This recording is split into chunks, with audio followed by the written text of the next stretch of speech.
دما خو جرم خو داسې خبرې دي چې هغه باید نوی شوی په رابطه باندې هېڅ کله نظام کوم افغان ته نه څه وایي او نه د پاکستان په رابطه داسې کومه خبره هغه د مونږ په افغانانو هم او په نظام هم ښه لګېدلی ده. مونږ د افغانستان لپاره خبرې کړې وې هغه مې ښه برابر څوک چې د مریم نواز په اوږه سر ږدي او د جمهوریت د دفاع چغې وهي هغه ماته حیثیت نه لري. د اذان نیوز محترمو لیدونکو السلام علیکم.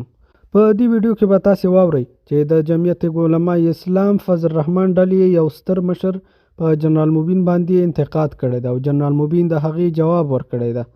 همدارنګه به خپله د جنرال مبین له خولې واورئ چې ښاغلی مبین څه ډول د اسلامي امارت ځواکونو لخوا نیول شوی و او که نه و نیول شوی او که چیرې د اسلامي امارت د ځواکونو له لوري نیول شوی د جرم ګناه څه وه.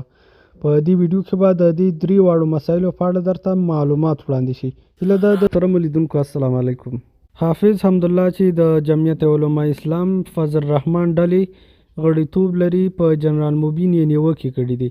تر ټولو لومړی راځئ د ښاغلي حافظ حمدالله خبرې واورئ او وروسته به بیا درته د ښاغلي جنرال مبین هغه جوابیه خبرې واورو. وکړي سوال دې وکړي پوښتنه دې وکړي زه مجبور یم جواب به در کوم. یو خو باید دا حقیقت معلوم شي چې مبین جرنل دی کړی دی اوس به دی یو عسکر لا هم نه یې پاته شوی یو سپایي به لا هم نه یې پاته شوی اوس یې نوم د جرنل وړی دی. لهذا ده څه وویل څه نه وویل د چا تعریف یې وکړي پر چا یې تنقید وکړي لیکن دونه دا حق موږ لرو چې پر مولانا فضل الرحمن صاحب باندې د ده تنقید بې ځایه دی. یو کهاوت دی یو متل دی وایي کشنۍ خوله لویه خبره لیکن زه و دې ته حیران یم ما ته افسوس پر دې دی چې په افغانستان کې د امارت اسلامي حکومت په هغه کې او هغه بل څه نوم یې دی نوم یې راسیږي یعنې واک او اختیار د دې دی. آیا دا څنګه مبین دی چې دی د دوو ګاونډیو ممالکو په منځ کې د دوو همسایه ممالکو په منځ کې تعلقات خرابوي او بیا خاص کر دا وی د جنرال مبین په اړه د حافظ حمدالله خبرې. حافظ حمدالله چې د بلوچستان ایالات د چمن سیمې اوسیدونکی ده په قوم نورزی ده. حافظ حمدالله په 2002 کال کې د لومړي ځل لپاره د بلوچستان ایالتي جرګې غړی او د عامې روغتیا وزیر او په 2013 کال کې د جمعیت علماء اسلام ګوند په ټیکټ سناتور وټاکل شوی و. څو کاله وړاندې پاکستانی حکومت حافظ حمدالله غیر پاکستانی اعلان کړی و. ویلي و چې حافظ حمدالله له هره افغان ده او په جعلي توګه یې د پاکستان اسناد اخیستي دي.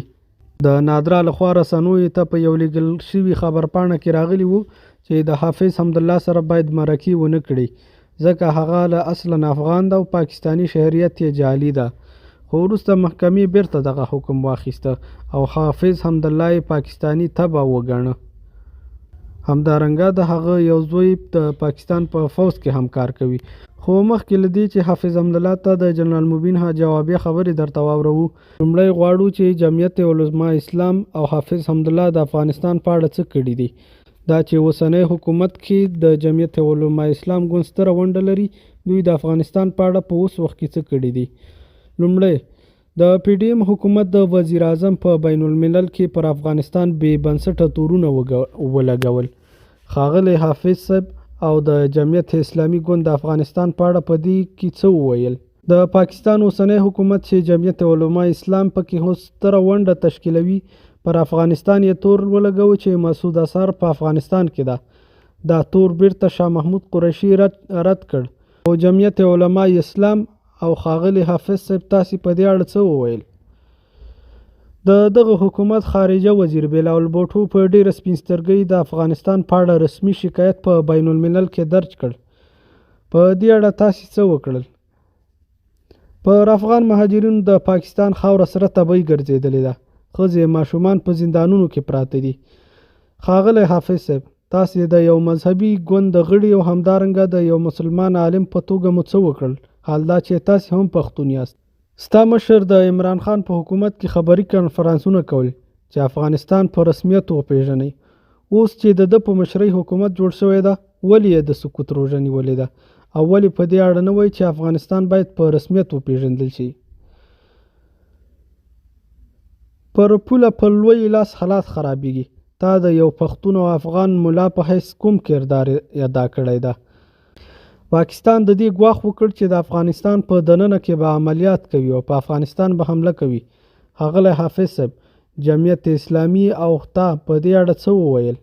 2 هفتې وړاندې د افغانستان اسلامي امارت له لوري جنرال مبین ونیول شو، خو بیرته ژر آزاد شو. دا چې جنرال مبین ولې نیول شوی و، داسې ګومان کېده چې ښاغلی جنرال مبین د هغه څرګندونو په اړه نیول شوی چې د پاکستان په اړه کړي وو. خو ښاغلی جنرال مبین په دې اړه خپله وضاحت ورکړی ده او په دې اړه یې وضاحت ورکړی چې رښتیا هم د اسلامي امارت له لوري نیول شوی و او کوم جرم یې کړی و یا په کوم تور باندې نیول شوی و. بالکل خطاب صاحب محترم، اول خطاب ته تاسو ټول اوریدونکو ته سلامونه احترامات وایم. الله مو عزتمن او سرلوړي لره. زه خو اول دا وایم خطاب صاحب محترم چې زه باید د الله تعالی شکر ادا کړم چې په افغانستان کې داسې یو نظام لرو چې هغه موږ ته د پلار حیثیت لري. طبعا که موږ نه یوه خطا کېږي، موږ نه یوه ګناه کېږي او یا داسې یو راپور نظام ترلاسه کوي د موږ په رابطه باندې، که موږ ګناه او خطا کړي هم نه وي، خو راپور داسې وي نو هغوی کولی شي چې موږ نه پوښتنه وکړي. الحمدلله زه ټول افغانانو ته ډاډ او اطمینان ورکوم چې زه په کوم ګناه، په کوم جرم، په کوم هغه باندې بندي شوی خو نه یم. البته که څه وخت له مشرانو سره یا له هغوی تر څارنې لاندې وم نو د ما عزت شوی، د ما قدر شوی، هېڅ کوم داسې مشکل نه و. نو بس د نظام هر شا ته لاس اچولی شي. وخت چې د دفاع وزیر ملا یعقوب په سټیج باندې ولاړ دا خبره کوي چې نظام دا اوس کولی شي چې ما له میزه کته کې اوبه ومیځي، د عدالت منګولو ته مې وسپاري. که زه مجرم وم، جرم مې ثابت سو، سزا به راکول شي. که جرم مې ثابت نه سو، بیرته به خپلې دندې یا کور ته یا وظیفې ته ځم. نو زه له ملا یعقوب نه بهتره یم او نه له هغه نه په دنده کې لوړ یم او نه تر هغه نه ښه افغان یم. نو دا هغه ته په کوم جرم نیولی وې؟ د ما خو جرم خو مې نه و خطاب صاحب محترم، خو صرف یو څه توصیه و، نور څه مشکل نه و. یعنې تا ته یې توصیه وکړه چې څه ووایه څه مه وایه، که څنګه داسې کولی شو پوښتنه؟ داسې بعضې خبرې دي چې هغه باید نه وای شوی ما کړي وو. نو دلته موږ افغانستان په داسې یو حالت کې ده چې باید موږ د نظام پالیسي هغه تعقیب کړو. د نظام درنه پالیسي ده او د هغه پالیسۍ په رابطه مخته لاړ سو. دلته دوی ویلې چې تا پاکستان ته هغه په اوبو کې ولاړ وې، کونړ خوا کې و چیرته تللی وې، هلته دوی ویلې چې هرګز دسره نشته خطاب صاحب محترم. نه پاکستان موږ ته دومره اهمیت لري او نه د موږ مشرانو ته لري.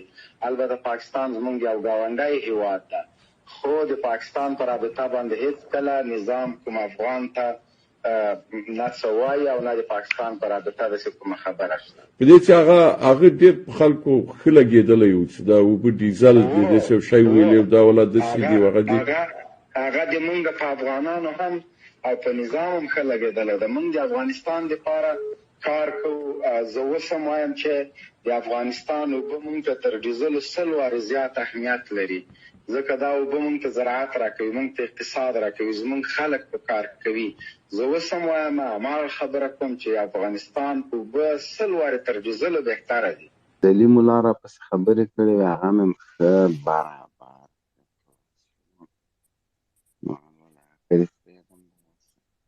والله جنرال صاحب آفرین، دومره ډیر جنجالونه، دومره ډیر خلک دي، موږ پسې 2 نفره خبرې وکوي خوب نه راځي ټولو ته جواب حیران یې پاتې کړي. کاسې جواب ورنه کړي بیا عادت کېږي. جنرال صاحب وبخښه، جنرال صاحب وایي زه یو ستوری نه لرم نه یو مډال لرم، هر څه چې وایي چې خالي په نامه جنرال یم. هغه وایي داسې ده چې دا خو دا سپایي ده، هغه هم سپایي دم که نه. مال بچی زه د هغه فوز جنرال یم چې د تا د زوی په کومک راغلي اشغالګر دلته مات کړل. دلته خو د زوی په پوځ کې د غټ افسر ده یا نه دوه. بیا زه هغه افغان هم نه یم چې د شناختي کارت دپاره په تلویزیون کې په سټیج باندې وژاړم چې ما له شناختي کارت بلاک کړی ده. نو د ضلالت ژوند چې څوک کوي، جمهوریت ته چې څوک کار کوي، هغه به همیش ذلیلوي. بیا د ما له دوی سره څه دښمني نشته. زه من حیث ټول علماو ته احترام لرم، اما هغه عالم ته په ټول ژوند احترام نه لرم چې دلته له جمهوریت سره ولاړ عالم کافر او هلته د جمهوریت سره ولاړ عالم د مجاهد.